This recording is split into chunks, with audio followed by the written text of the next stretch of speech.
결국엔 내가 부셔 Next level. Seriously? This was like the biggest song of 2021. How did it not get a single win? Today we're talking about popular K-pop songs that got 0 music show wins. Some people say they were robbed, and at first glance it definitely looks that way, but when we look a little deeper into why certain songs didn't get any wins, it starts to make a little more sense. However, there is one song here that I adamantly believe was robbed. But anyways, let's get into the list. I'm on the next level.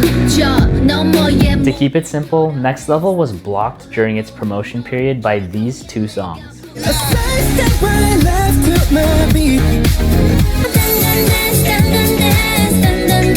And it took a few weeks for aespa's dance challenge to go viral on TikTok, so by the time it did, aespa's promotions were already done. And a cool fact is that when Next Level reached its peak virality, it was actually banned in Korean schools for being too catchy and possibly interfering with students writing their CSAT. But Next Level was a monster hit that had the longevity to eventually win the Best K-pop Song at the Korean Music Awards. aespa wasn't the only group to see their song blow up after the music show stages were cleared. I give a second chance to Cupid.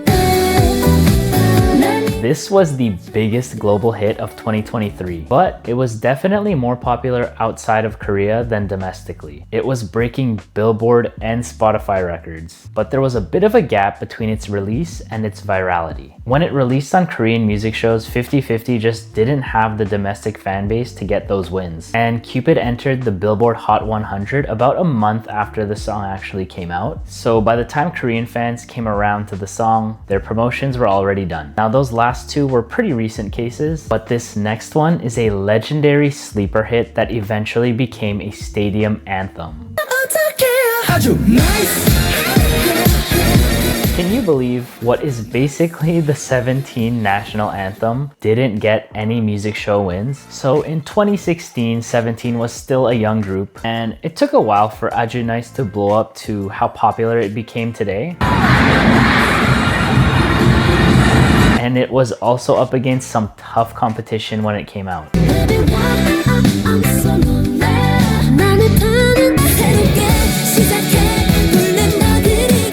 And this next group proves that an idol band could produce a masterpiece that could stay on the charts for almost 10 years.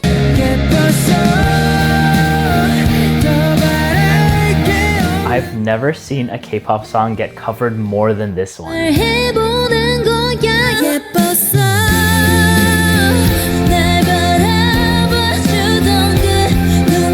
But in 2017, JYP treated this idol band very differently than how it handles its other groups. In 2017, Day6 didn't perform on music shows like they ended up doing later on, but in that year they were doing something very interesting. They had a project called Every Day 6, where on the 6th day of each month, they would release a new song. And at the end of the year, all those songs made up their first full-length album. But the music was releasing so fast, JYP focused promotion for Day 6 more on busking and live performances and radio shows, and it took years for everyone to realize how good of a song that was. And of course, sometimes it's not about how long a song takes to grow on the charts, but simply who you're going up against. This is like the defining song for noise music in K-pop. This song has 0 wins because back then, Stray Kids wasn't as popular domestically as they are now, and they were up against some massive competition. Like, check these out. How you like that? More.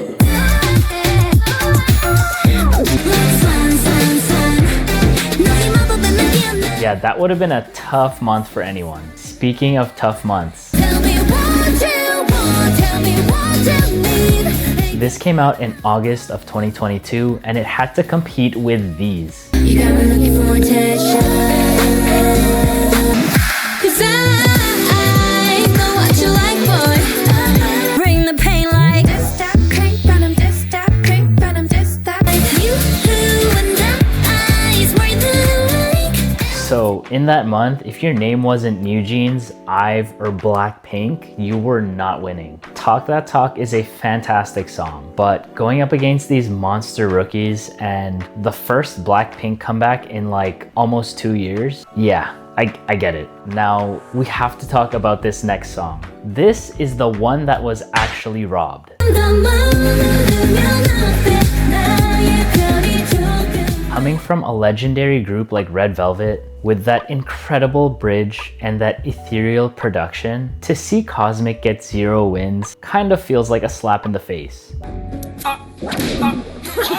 This also coincided with Red Velvet's 10th anniversary, so the amount of promotion for this album and this huge event was honestly lackluster. There wasn't enough hype built around the comeback, not enough teasers, and the promotion period for the comeback was only 2 weeks, which is relatively short for K-pop. The reason that the promotion was so lackluster is that SM shifted most of their focus for Red Velvet on their 10th anniversary tour. So instead of staying on music shows to fight for trophies, the group went straight into intense rehearsals for their tour, which SM apparently viewed to be more profitable. So this one definitely feels like a robbery to me, and Cosmic deserved so much better. But at the end of the day, music show wins aren't everything. As you can see and hear, music show wins don't dictate the quality of the song or how much it's loved by fans. But I just thought this would be a cool topic to talk about today. But I want to hear your opinions. Let me know which of these robberies surprised you the most, and were there any that I missed? Tell me in the comments. So thanks again for watching, and I'll catch you in the next one.